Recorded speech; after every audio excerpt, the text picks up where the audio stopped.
आइए आज की टॉप 10 खबरों पर एक नजर डालते हैं। राज्यसभा सांसद राघव चड्ढा ने शुक्रवार को नई दिल्ली स्थित भाजपा मुख्यालय में भारतीय जनता पार्टी का हाथ थामा। इस मौके पर भाजपा अध्यक्ष नितिन नवीन ने राघव चड्ढा को पार्टी की सदस्यता दिलाई। राघव चड्ढा के साथ अशोक मित्तल और संदीप पाठक भी भाजपा में शामिल हुए।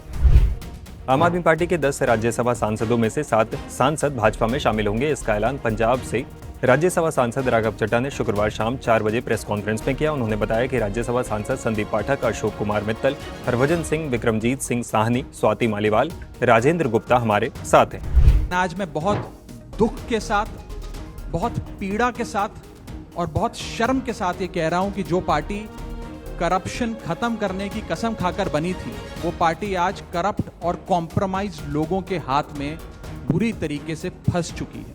और इसीलिए हर वो देशभक्त आदमी जो भारत माँ की सेवा करने के लिए आम आदमी पार्टी से जुड़ा था, या वो आम आदमी पार्टी छोड़ चुका है या वो आम आदमी पार्टी छोड़ रहा है एक एक करके। मैं सरल भाषा में कहूं तो हम अपना करियर बनाने के लिए राजनीति में नहीं आए थे। हम लोग अपना करियर छोड़ के देश के लिए राजनीति में आए थे। और यदि देश के लिए काम इस पार्टी में नहीं हो पा रहा है, वो इसलिए क्योंकि अब आम आदमी पार्टी वो पुरानी वाली आम आदमी पार्टी नहीं रही। और पिछले कुछ सालों से आप लोग लगातार मुझसे पूछ रहे थे कि राघव जी, आप 1 साल से पार्टी की गतिविधियों से अलग क्यों नजर आते हैं, पार्टी से किनारा क्यों कर लिया। तब मैं कुछ बोलता नहीं था, मैं प्रयास कर रहा था कि चीजें बेहतर हों। लेकिन आज मैं आपको असल कारण बताता हूं कि क्यों मैंने पार्टी की गतिविधियों से अपने आप को अलग कर लिया। और उसका कारण यह है क्योंकि मैं उनके गुनाह में शामिल नहीं होना चाहता था। मैं उनकी दोस्ती के काबिल नहीं था क्योंकि मैं उनके गुनाह में शामिल नहीं था।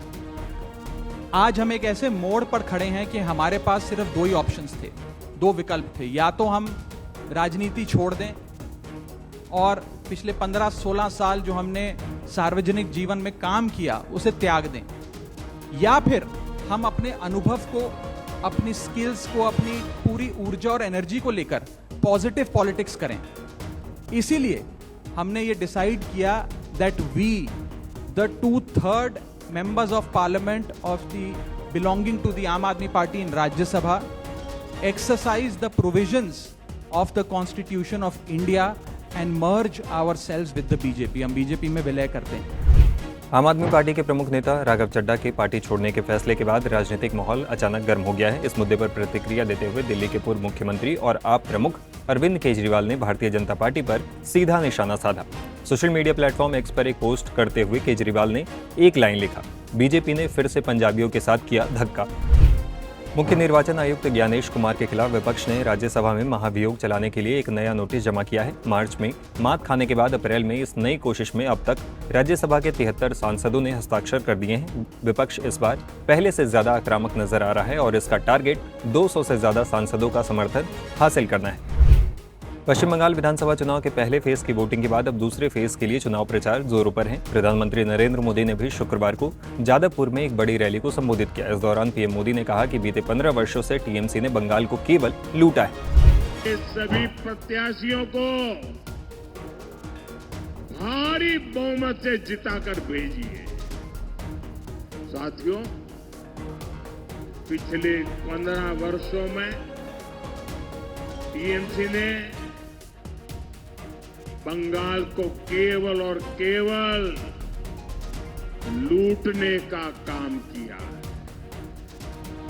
ऐसा कोई काम नहीं जहां टीएमसी का करप्शन नहीं।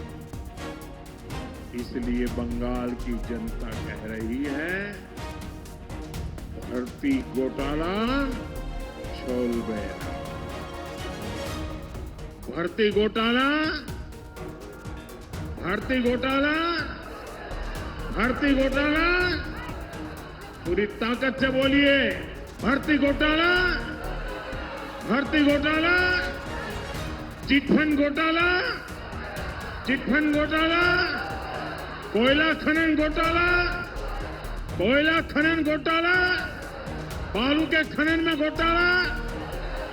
पूरी ताकत से बोलिए आप, मेरे से भी आपकी ताकत ज्यादा होनी चाहिए। गरीबों के राशन की लूट छोड़ बेड़ा, गरीबों के राशन की लूट तस्करों को छूट, कट मनी, कमीशन। साथियों, पिछले 15 वर्षों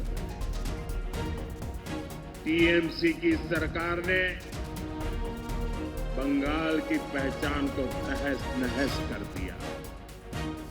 बंगाल में घुसपैठियों को लाकर बसाया जाए। यहाँ घुसपैठिए बंगाल की जमीनों पर कब्जा कर रहे हैं, यहाँ के लोगों का रोजगार छीन रहे हैं।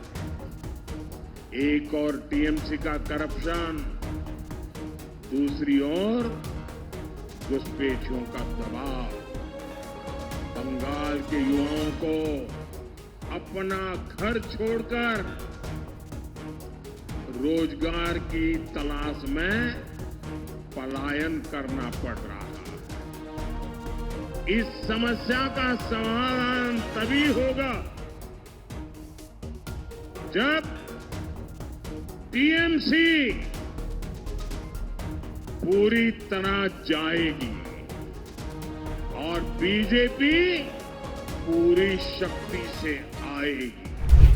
हुर्मुज स्ट्रेट से जहाजों की आवाजाही अब भी लगभग ठप है। पिछले 24 घंटे में यहां से सिर्फ 5 जहाज गुजरे, जबकि पहले रोज औसतन 140 जहाज यहां से गुजरते थे। शिपिंग डेटा के मुताबिक इन जहाजों में एक ईरानी तेल उत्पाद टैंकर भी शामिल था। फरवरी के अंत में शुरू हुए यूएस इजराइल ईरान युद्ध के बाद ट्रैफिक में भारी गिरावट आई है। फिलहाल जहाज ईरान और ओमान के पास सीमित समुद्री रास्तों से गुजर रहे हैं, जो सामान्य ट्रैफिक संभालने में सक्षम नहीं है। ईरान के बाद अब इजराइल और लेबनान के बीच भी सीज फायर की तारीख बढ़ा दी गई है। अमेरिकी राष्ट्रपति डोनाल्ड ट्रंप ने ऐलान किया है कि इजराइल और लेबनान के बीच जारी सीज फायर 3 हफ्ते के लिए और बढ़ा दी गई। ये फैसला व्हाइट हाउस में हुई हाई लेवल बातचीत के बाद सामने आया, जो बीते 1 हफ्ते में दोनों पक्षों के बीच दूसरी अहम बैठक थी। देश के कई हिस्सों में लू का असर तेज होता जा रहा है। यूपी, राजस्थान और महाराष्ट्र के 4 शहरों में पारा 44 डिग्री सेल्सियस के पार पहुंच गया है। गुरुवार को राजस्थान के श्रीगंगानगर में तापमान सबसे ज्यादा 44.5 डिग्री दर्ज हुआ। यूपी के प्रयागराज और महाराष्ट्र के अमरावती में 44.4 डिग्री सेल्सियस, वहीं अकोला में 44.3 डिग्री सेल्सियस पारा रिकॉर्ड हुआ। हफ्ते के आखिरी कारोबारी दिन शुक्रवार 24 अप्रैल को सेंसेक्स 1000 अंक की गिरावट के साथ 76,664 पर बंद हुआ। निफ्टी भी 275 अंक गिरकर 23,898 के स्तर पर आ गया। आज के कारोबार में आईटी शेयरों में सबसे ज्यादा बिकाबली रही। आईपीएल 2026 के 34वें मैच में आज रॉयल चैलेंजर्स बेंगलुरु का सामना गुजरात टाइटंस से होगा। मुकाबला बेंगलुरु के एम चिन्नास्वामी स्टेडियम में खेला जाएगा। आरसीबी की कप्तानी रजत पाटीदार कर रहे हैं, वहीं जीटी की कमान शुभमन गिल के हाथों में। तो ये रही आज की टॉप 10 खबरें। धन्यवाद। खबरों की रणभूमि में यहां शोर नहीं, सोच लड़ती है। जहां शब्द नहीं, फैक्ट्स वार करते हैं और हर सवाल खोलता है सच की नई परत।